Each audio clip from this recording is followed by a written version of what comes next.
Because at the end of the day, like if your church is left with some great creative work and some amazing photographers, that's not the core mission and mandate of your church. The core mission is to make disciples to glorify the Lord. So how are you doing that as you are helping people write great songs and helping people develop as photographers?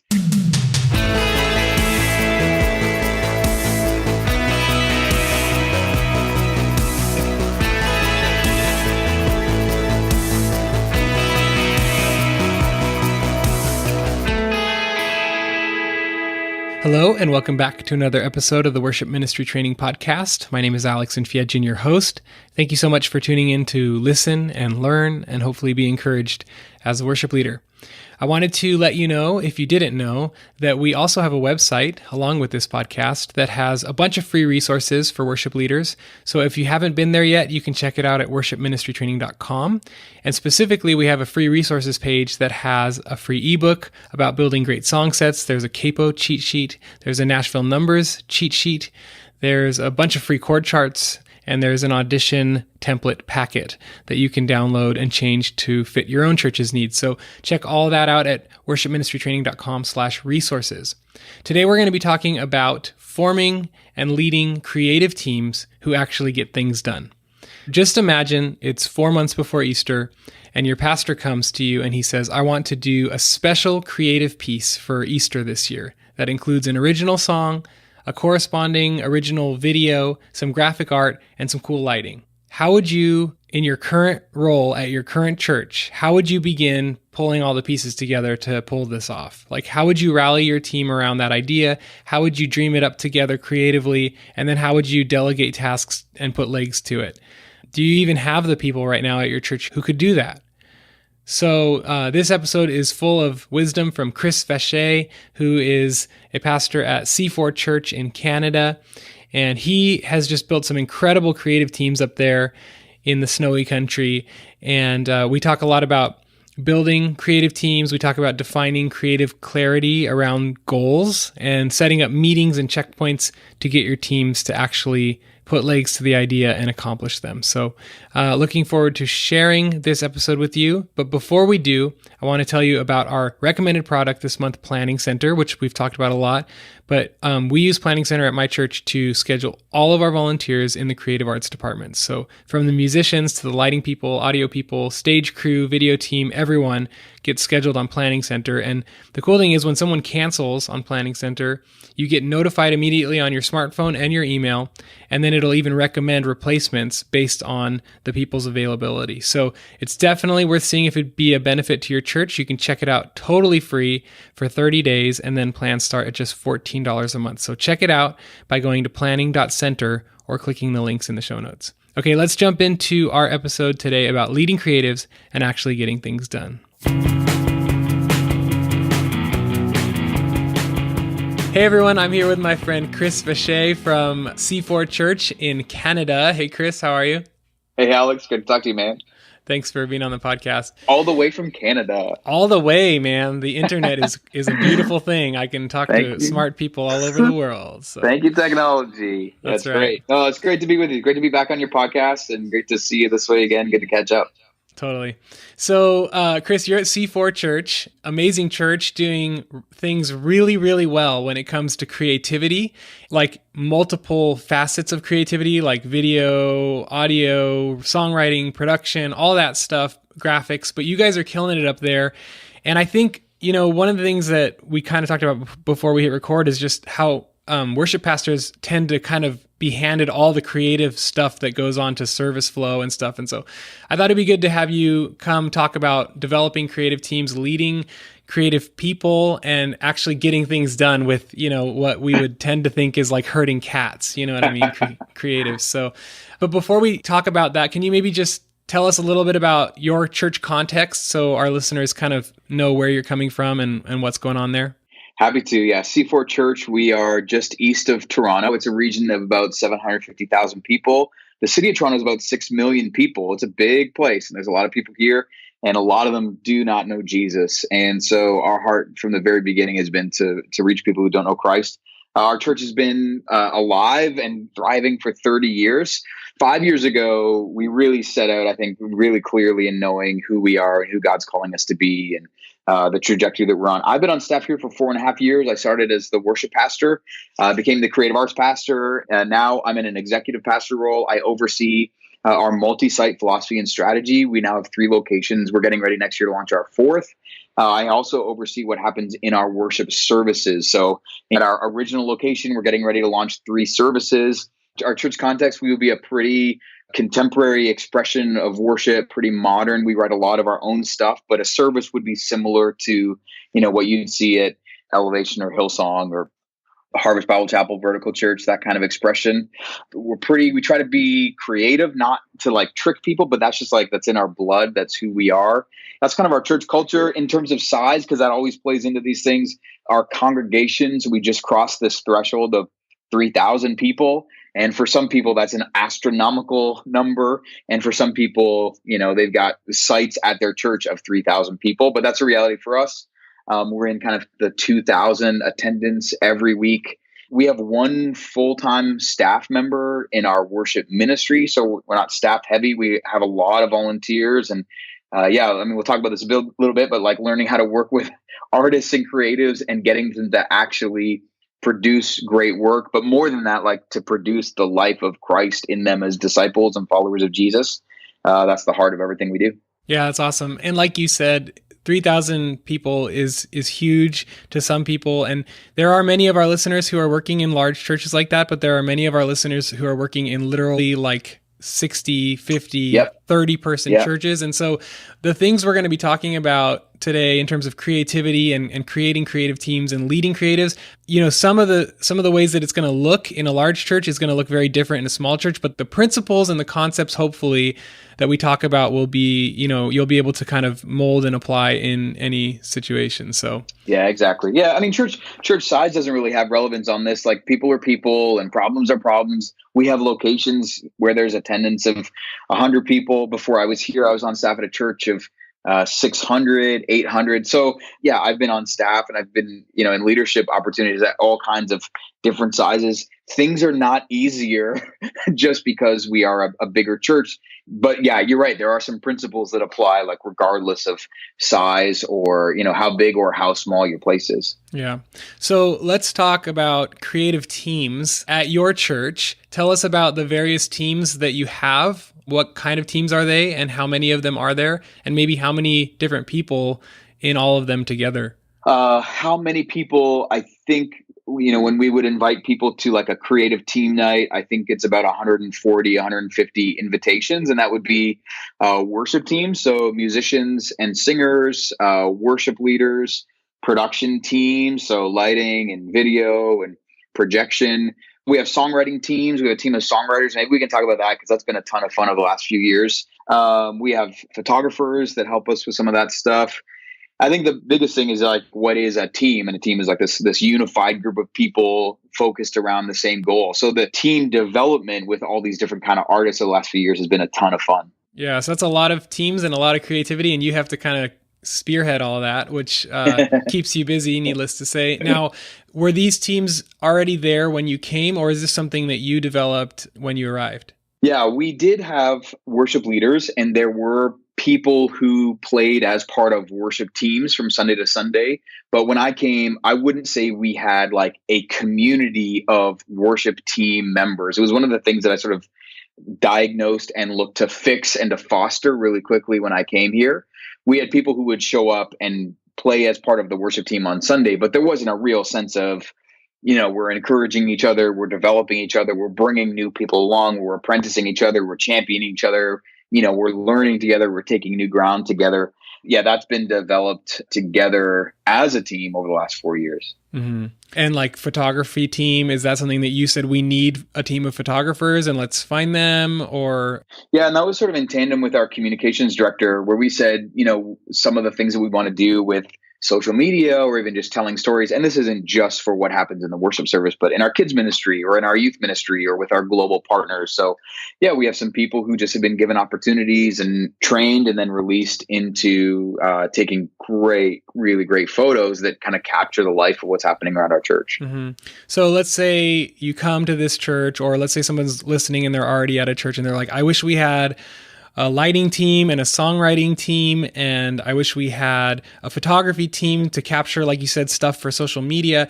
How did you find these people? Where did you find them? And how did you kind of bring them together and say, this is what we're going to be doing? Was it, just word of mouth, or how did you find people? For me, the beauty of it is if you can have a vision of what you want to do, you will find people who will say yes.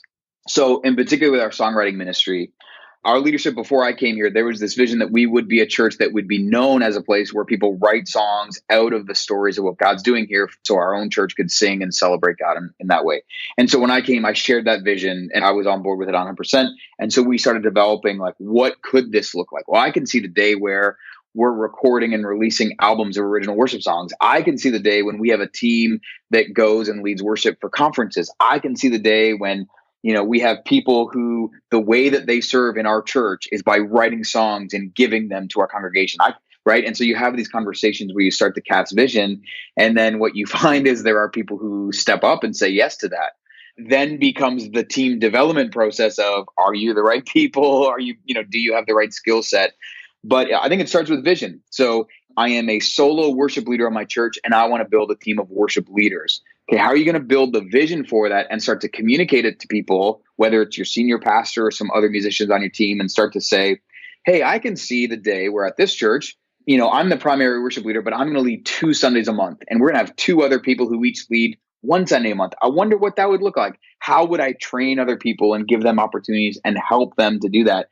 Some of that stuff really just comes by being, whether you're naturally a visionary leader or being able to find a way to communicate that vision. If you are a visionary leader, that's pretty easy. If you're not, really going before the Lord and seeking what does God want for your church, talking with other leaders, talking with pastors, elders in your church, talking with other people in ministry and saying, like, how have you done this? But I really, really believe at the end of the day that it starts with vision. And if you can cast vision for it, you will see that there will be people around you who will step up and say yes.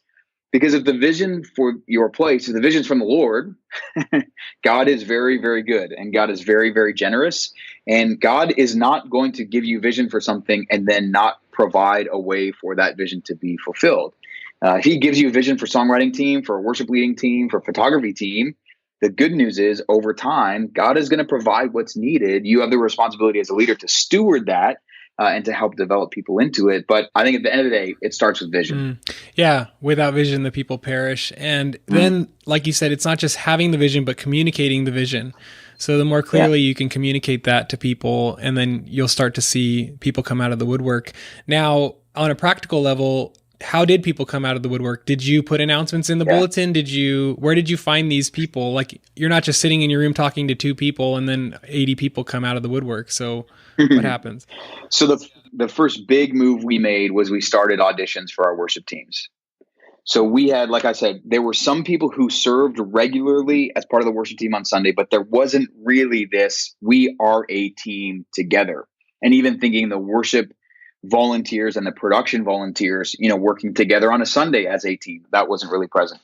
And when we started doing auditions, what we were saying was, we want more people on this team. And what I was able to say is, we're doing auditions because we're looking for people with great skill and great character. And maybe it's what we've talked about before on your podcast, but Psalm 78:72 is this driving ministry verse for me. God calls David out of the sheepfold to shepherd Israel with an upright heart, guide them with a skillful hand. That's how we want to build our team. Upright heart, skillful hand. And so this is what we're going to do for auditions. And we're going to start to build this team.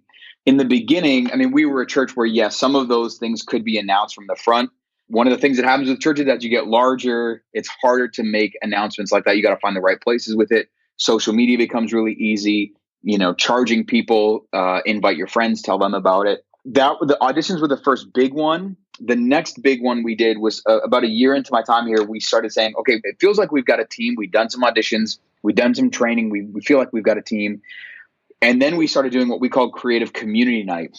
Creative Community Night is where we moved from we're here just to fill the role on Sunday, to now, how are we going to build creative values across our teams and really across our whole church? And how are we going to build these relationships among each other so that there's some really strong community? And if you do a team night, or you see churches that do team nights, once a month, once every 2 months, Creative Community Night was like our version of team night. And so we gathered all of our creative volunteers together. We worship together. I do about a 15-minute vision talk, and then we offer them workshops. And the workshops are either skill-based or heart-based, heart and hands. We call it scale or character. And that is, the last few years, that's where we've seen the community really driving, where now it's not like, a team is like, we're in this because we want to serve well on this team together. Community is, oh, we're in this because I love these people. And that's the reality we exist in now. We've got this real strong community bonds among people. And a thing like Creative Community Night is for creative volunteers, but actually we open it up. Anybody from our church can come if you're interested in serving in a creative role. So then it becomes like a recruiting tool. In a sense, people can come and find out about auditions, or like if you're a photographer and you want to come, this is the place where you can come to take kind of like your first step into the creative community here. Mm-hmm. Yeah, that's really helpful. And you had talked about people coming out of the woodwork, but you also have to help them find the right spot. Like, is this person even a good fit? So, for example, songwriting. Like when I talked with Andy Rozier, he said you should hand select your songwriters, people who can wrap their head around, a chorus and a melody and a lyric and all that stuff. So when you have people coming to join your creative community that you've kind of this big melting pot, how do you help direct people into the right spot, or maybe help them realize that, hey, you're not quite gifted in this area, why don't you try this area? Is that just a natural one-on-one conversation type thing? Man, those are the worst conversations when it comes to being in ministry, because like nobody gets in ministry to say no to people, right? Like who loves, I know there are people who love having those conversations. And the truth is there are people who are so good at having those conversations. I don't love having them, but I've learned over time, the pain of that conversation is way, way, way less than the pain of not having enough courage to have the conversation, and somebody gets into a role where they're not a good fit and they're not thriving and they're not helping build community and they're taking a spot from somebody else. The pain of that 6 months in, 12 months in, 3 years in is way more significant than the pain of having the courage to sit down and have a conversation and say, I know there's a desire here. I know you feel like you have something to offer, but it's just not going to be a good fit. What we've done, I would agree with Andy, hand selecting songwriters. I mean, particularly on the songwriting thing, because that is a really tricky one where people, the Lord gave me a song, or I have a song and I think it should be sung on Sunday. We've done a lot of work to really help frame what we're trying to do in our songwriting ministry with our songwriting teams. So for us, we've created kind of a pathway. The pathway for us is what we've done is we created twice a year. We have a Saturday songwriting workshop. And we offer that to anyone, and it's paid. You have to pay to come, and we have learning from some of our own songwriters and some outside songwriters who are well-known and really unbelievable. And we see who comes to that, who's willing to give a Saturday and make a financial sacrifice to come, and then how do they do during that day? And then we assign homework, and we watch to see who does the homework. And then out of that, we invite people, if we feel like it's a good fit, to come to our songwriting retreats. And our writing retreats we do 2 or 3 times a year. But yeah, I would say when it comes to songwriting, that's where songwriting is a dicey thing, man. And it's we've tread very lightly and very slowly, but it's been a really cool process. I think those 2 words, lightly and slowly, are very important in developing creatives and creative teams, because what I've found here at our church is I want to say yes to people, but I want to put them in the lowest and simplest, like, I don't even know what the right word is, but the least common denominator. Like, okay, you can drum. All right, well, I want you to start by playing a shaker in the men's ministry. That's where you're going to start. Like, I'm saying yes to you, and I'm saying there's a process of development. And so I think the key of having a pathway or a process to develop people is probably the most fruitful way to develop teams. Yeah. And people want to know that too. They want to know, I'm willing to play shaker in the men's ministry if it means that if I prove myself faithful and qualified, I will get opportunities to continue on. If you're saying go play shaker in the men's ministry because really I'm just too scared to say no to you, that's a separate conversation. And that's really, it's just not fair. It's not right. It's not healthy for either of you. But yeah, but if you say, hey, listen, there's a road here where we need to see how committed to you are and how capable you are, how competent you are. I can see the day when you can be part of our worship team, just not yet. People respond really well to that stuff. But if you're putting them there just because you're too afraid to say, I don't think you can hack this, then you're not doing your job properly. Yeah, totally. I think one of the other aspects of my question where I asked you about shaping the people that come out of the woodwork into what you want them to be, I think one of the aspects of what I was asking is, how do you get excellence out of these people? Like you have these new photographers, how do you, point them in the right direction and have conversations with them to actually get the photographs that you want to put on the internet? What does that look like? Yeah.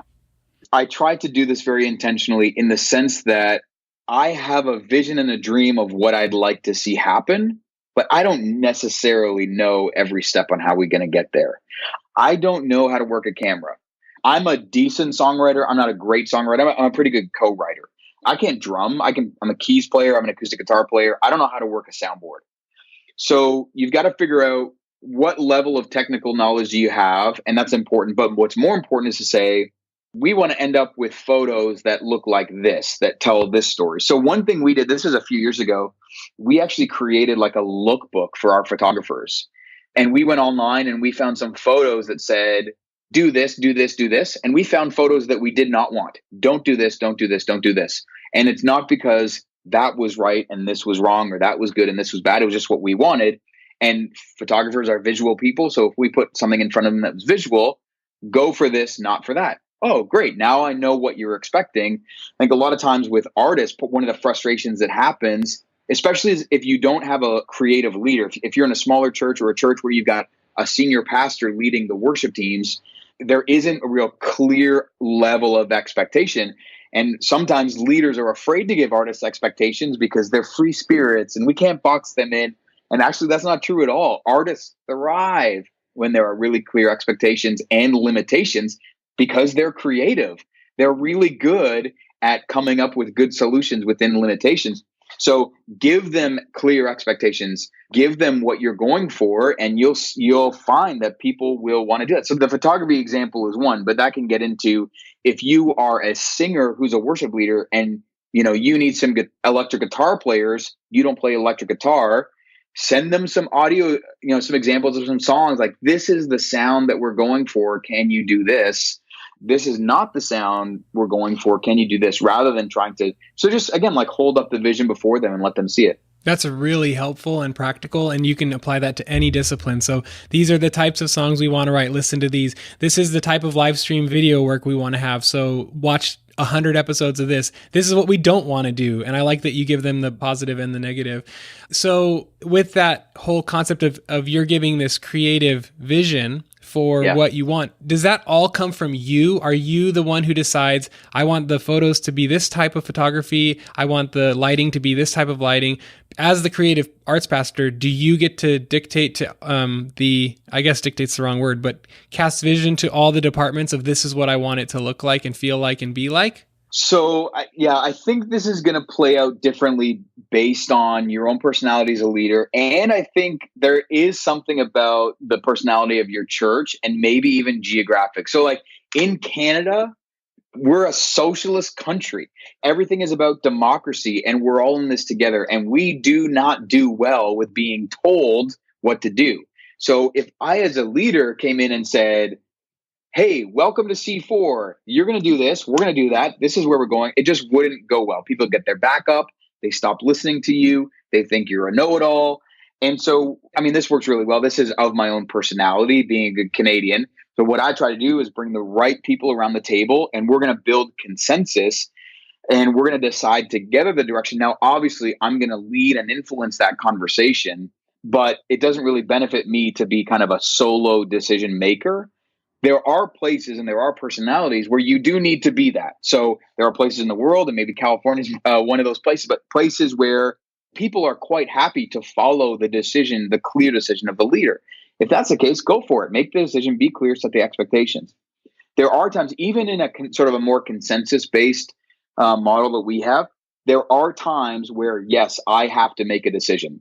So we've been really clear. 2 nights ago, we got together with our writers and we're listening to some of these songs we've been writing at the last season. I think we listened to about 18 songs.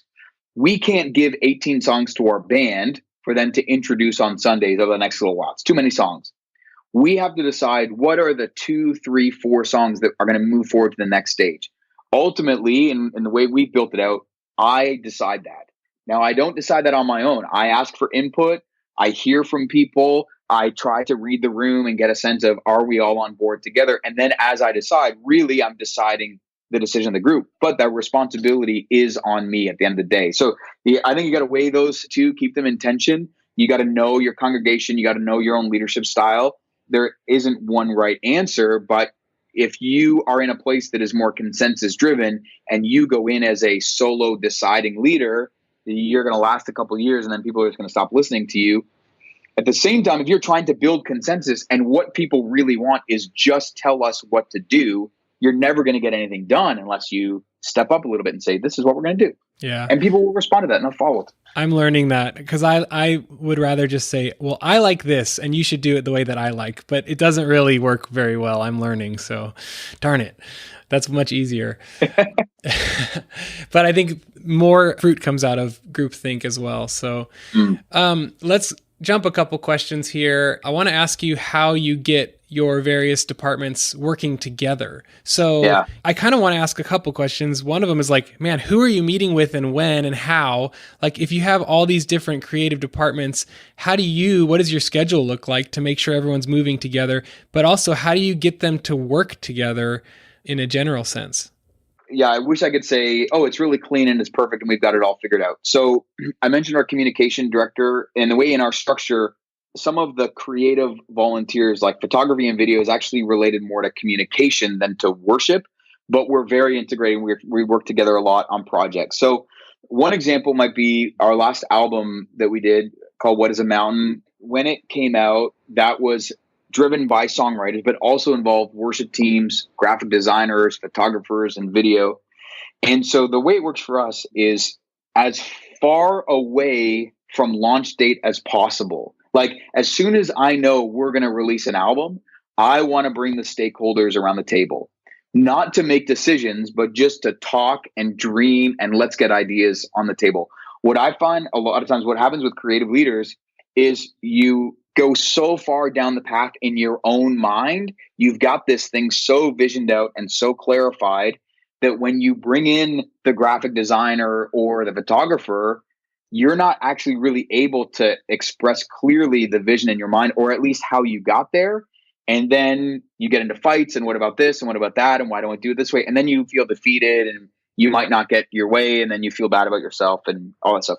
Where what we try to do is we try to give as much runway as possible. And we've developed this habit here where we try to put in place what I call the pressure principle. So what I want to do is on any project that's involving creative teams, especially multiple creative teams, artists work really well in high pressure situations. It's why they procrastinate. They're not procrastinating because they're lazy. They're procrastinating because they love the adrenaline rush of getting something done when the pressure is on. And usually they're good at it, which is a bad trap to fall into. So what I want to do is I want to create multiple pressure points between today and release day. And I want to create deadlines, real or false. It doesn't matter. But I want to have that first meeting and say, okay, in 2 weeks, I want us to come back with our best ideas. Do we need those ideas 2 weeks out for a project that's going to release 9 months later? Not really. But if I give a deadline and remind people of the deadline and drive them to the deadline, by day 10 and 11 and 12, the pressure starts to ramp. And all of a sudden, by day 14, we get some good ideas because the pressure is on, rather than waiting until the 11th hour when like, these are our best ideas, but now we don't have any margin to let the pressure release. And that's the other side of it too. Because what happens is creatives do their best work in high pressure scenarios, but creatives do really, really good work when the pressure is released as well. And the work that creatives tend to do then is the editing. Oh, I thought this was good, but like, what about that color? Or what about seeing it from this angle? But what about this word? Or like, oh, I just heard something new on the radio. What about that? And if you don't have that margin on the backside of the pressure, you can't get that. And so to have this pressure principle where you've got time with multiple voices and multiple disciplines around the table has been super, super energizing for us. Okay, let's pause 1 second, and I want to just know what it looks like for you to remind them about the deadline. Are you texting them, hey guys, like, remember, in 4 days, bring your best ideas? Because one thing I've found is, like, I'll tell people, do this, and I'm like, I don't want to remind them. I don't want to micromanage them. I don't want to breathe down their neck. And then it's like, hey, by the way, did you all do this thing that I told you to do? Because today's the day. And they're like, no, sorry, we forgot. And I'm like, you're all irresponsible and I hate you. But so what does it look like? Yeah. So what we found is the trick is the deadline has to be an in-person meeting. And we only learned this maybe a year ago, but I'll tell you, man, since we've started doing this, it is gold. Because if you meet together and you say like, oh, email me your best ideas in 2 weeks, it's not going to happen. And then, you get into like, hey guys, remember? But if you say, hey, 2 weeks from today, we're going to meet together again, and we're going to bring our best ideas. This has worked for us in songwriting where we said like, hey, take these songs and let's go work on them. We now have listening parties on the calendar because now the pressure is on. You got to come and bring something to a meeting, and there's other people. And if you don't, we're going to shame you. And do you text them also like a few days before, or do you just let them try to be responsible for it? Yeah, I try to check in and do some encouragement along the way. Because we've been doing this for a while, like people get it. They understand. They play ball. Do you know what I mean? We don't use like a project management software or anything like that. Like everything is driven primarily with email and some texting, but it's a really cool way, but you got to have runway to do that. You got to have time and space to be able to do that. Okay. I love the pressure principle. I love getting everybody together early. Now, let's kind of keep going down the process. So for you, it was an album. But for our listeners, it might be a Christmas program, or it might be an Easter thing where your pastor wants something with video, lighting. He wants some cool graphics. He wants an original song.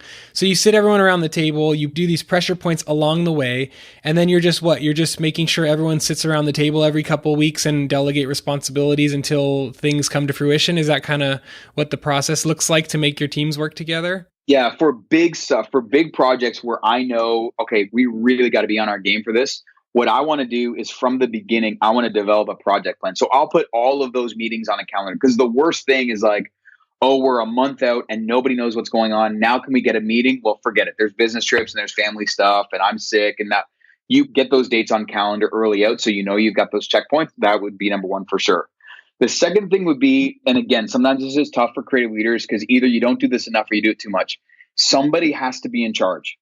Somebody has to be the decider. Somebody has to be the creative director. So if you're doing a Christmas service, somebody has to make decisions. Are the lights going to be red or green? Are we going to sing Winter Wonderland or are we going to sing Silent Night? Somebody has to decide that. That doesn't necessarily need to be the worship pastor or the creative pastor. It could be the senior pastor, or it could be somebody who's a part of the team discussions. But the buck has to stop with somebody. And a lot of times, if you just have a bunch of creatives around that circle, you just argue with each other in love and like very complimentary, but you never get to the place of actually making a decision, and then feelings get hurt and you don't get stuff done. So early in the process, you've got to decide somebody needs the responsibility of making a decision here. The third thing I'd say is one thing we try to do, and I try to do this as a discipline, is try to experience the event through the eyes of the attendee. What do you want people to experience? What do you want them to feel? I say a lot of times when we're talking about events, what do we want people to say when they leave? What do you want them to say? Because leaders get to decide what people are going to experience. So try to see it through the eyes of the attendee, and then come back as you're making decisions and having conversations. Do we do this or that? How does that impact people's experience and what we're trying to get them to? So that would be 3 things along the way to help with some of that stuff. Yeah, that's really helpful. Now, who's sitting around those tables? Is it the department heads? Like, does your photography team have a volunteer lead that you interact with most and that they disperse that information down, or how does that work? Yeah, good question. So we don't really have a fixed way of doing it. I would say depending on the project and what needs to get accomplished, we will bring the right people for the right project. We don't have necessarily like a creative leadership team. We don't have people who, are the voice of photographers or the voice of lighting directors or anything like that. It's really around the right people for the right project. So you don't have anybody over your photographers. So who's interfacing with them? You are? Yeah, I would be, our communication director would be, and then they would be talking with each other a lot. That would be a big thing we would encourage is like, we have some of them who are professional photographers and some who are teenagers just interested in photography. So we encourage them to talk to each other a lot and cheer each other on and teach each other. Okay. So you're developing these people just kind of in an organic way. So let's say do you guys have a video team in terms of like live stream or? Yeah, not really. We have camera volunteers on Sunday morning. The songwriting team is probably a good example where we have some people who, are just phenomenal songwriters, and it's probably the number one way they serve in our church. And we have some people who have come onto our team just because they love songs and they think they have some ability there. And so we've really encouraged that team to be really close together to encourage one another. We do these retreats where we go away and we're really pouring into, these are the kinds of people we're looking to develop. And it's less about the output. If you're a church, even in creative work, it's discipleship, right? Like that's your core mandate. You're making disciples. So if you've got a photography team or a songwriting team or whatever it is, how are you helping them in their discipleship as they are doing their photography, as they are writing songs? Same thing with an event, like in a Christmas service, how are you helping to make disciples in the expression of this Christmas service? Because at the end of the day, like if your church is left with some great creative work and some amazing photographers, that's not the core mission and mandate of your church. The core mission is to make disciples, to glorify the Lord. So how are you doing that as you are helping people write great songs and helping people develop as photographers? Man, that's like the joy of ministry. That's a ton of fun. Yeah. So maybe how do you do that? How do you maybe give some tips to leading creatives spiritually and relationally? Like how do you shepherd an artist's heart? I wish there was a sort of a handbook on this. I think there are some great principles. I mean, scripture is relevant to any kind of people. So I would say some of the things around expectations in the same way that you're clear in expectations around creative output, like, are you clear in expectations for your artists? So here we have 5 core values around discipleship. Like we expect our artists to come to church, all of our creative volunteers, not just when you're on the worship team, but every Sunday. We expect you to be in a connect group. We expect you to have your own personal devotional life with the Lord. We expect you to be sharing the work. It's not just, I'm here to do my job and then go home. And we expect you to engage in mission. You're sharing your faith. You're investing your whole life into the mission of God. So, to be clear about expectations with that, artists want relationship. And so how can you build community, build friendship beyond just the role that you're doing? So, if you do a rehearsal on Thursday night, are you taking time in your rehearsal just to laugh together, get to know each other, ask each other how work is going, how are your kids? If you don't do a rehearsal, on your time on Sunday morning, maybe between services, if you got some time where you've got some food and coffee and you can just sit around a room and chat and talk and laugh and develop relationships. Are you doing team nights? Are you doing things where people can be developed in the skill? People are serving in your church because they want to serve. So help them do that, equip them in that. Give them the gift of helping them to get better, but not just with the skill. This is where that whole heart and hands thing, skill and character. So we've done workshops on how to prepare for Sunday, not musically, how to prepare your heart for Sunday. We've done workshops on different like Bible reading methods. We've done a workshop where we've taught Lectio Divina to our artists, just how to get engaged more with Scripture. We've done workshops on different ways of praying and making that a real core part of your life. Because our mandate is not just to make musicians, but to build and develop disciples. And the other thing too, obviously, like just continually celebrate what you see in them. So we share stories across our church all the time. And for our worship teams, our songwriting teams, like we get stories all the time where a song that somebody from our church has written, that our team has played, that we produced on an album, how that's impacting people in our own church, people in other churches. Man, you got to share those stories because that's going to be an encouragement. That's like fuel for people's faith as they keep on going. In general, it's just make sure that there is some intentionality, that people in your creative teams know that you value them more for who they are than what they do. that the reason you love them is because they are great gifts, made in the image of God, given as treasures to your local church community, and they happen to be great musicians, or they happen to be great photographers, or whatever. But, the gift that they are to your community is not their photography. It's who they are and what the Lord is doing in their life. And that's tough, man, because it does go so quickly and so easily to like the functional side. Like, oh man, I'm so excited about this worship team because, man, these guys play together so great. Or, oh, I love when this sound guy is on. He makes the team sound good. That's really tough. And it's a real tension for people in leadership. And I know it's been a tension in my life, but just the more I've done this, the more I've been reminded the people that I've had the most impact on as a pastor. It's not because I help them become better musicians or better songwriters. It's because I help them in their faith. I help them in their journey as they follow Jesus. I help them get connected with other believers into like really deep community. And so that's just a really good reminder to keep in front of you as you're going through this, that at the end of the day, like we're here to help people follow Jesus better. They just happen to be great musicians as well. Mm-hmm. Man, it's so huge what you said. Just relational is the key thing that creatives want. They're after relationship. And I just read a blog from my friend who's also been on the podcast, Brenton Collier. He was just saying 50% of your communication should be just life and 50% should be ministry work stuff. Like you want to put the people over the function that they play, and I love that. And I think a couple things you said about fostering the spirituality, like you said, that Thursday night time where you can just be intentional about asking how people are doing and checking up and how's this situation going, or if it's in between services on Sunday or whatever. An idea that I had recently about my team is when I first came, it was always all about the music. They were like backstage reading Sweetwater catalogs and stuff. And I was like, man, I want to put, what I'm going to do? I'm going to buy a bookshelf from IKEA and I'm going to put a bunch of like cool worship books on that so that maybe they can start like checking out worship and spiritual books from the worship library. So I'm kind of in the process of building that little bookshelf right now. So we'll see. That's awesome, man. That's great. And whether they know it or not, like at least they will know you want something good for them, right? Like they'll love that. That's awesome. Yeah. I want to jump back a few thoughts where just to talk about project management. You said you guys do not use any sort of like project management app. It's just kind of text and email. Is that right?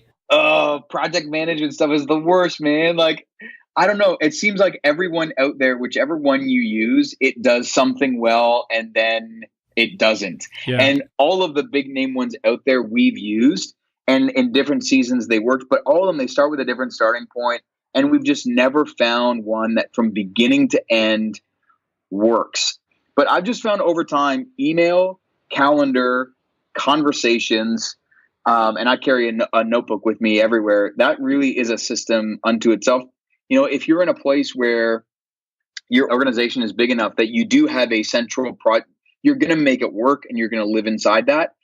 But I've never really found a single system that is, sort of the be all and end all for everyone. So you just got to kind of make it work. Yeah. I had my own like thing that I used internally with my worship people, staff people, but, our church it's large and it's very event driven. Like we do a lot of like, oh, we're going to do this church picnic baptism thing, or we're going to do this Halloween or like harvest festival thing. And it's kind of all hands on deck. And most of the other departments are using Asana. So I finally jumped ship to Asana for project management and put my whole staff team on it. And it's like, okay, we're going to try to collaborate. So like Christmas 2018, we have a Christmas program, there's like 100,000 tasks that need to get done and there are people that need to do them. So we're trying that and we'll see if it works. But, yeah, man, it's crazy. Let me know how it goes. Yeah. What I try to do is just in our weekly team meeting, I mean, maybe this is helpful. I don't know. We do this little thing called look back, look ahead, look up. And we do it every Monday in our team meeting. Look back. We just look at what happened on Sunday. How did things go across all of our locations? What went well and what went unexpectedly? And we talk through that if there's any issues. And then we do look ahead. What's coming this Sunday? What do we need to talk about? What do we need to be aware about? And sometimes this involves like, oh, don't forget, we've got this video. There's this creative element. And then we do look up, and that's my job. Look up is like, we got to lift our eyes a little bit. Christmas is coming. Easter is coming. And we just have that weekly check-in rhythm where we do that every Monday together. That's really good. Yeah, for us, just maybe this will be helpful for the listeners. What it looks like is for our services, we have 3 different services each week.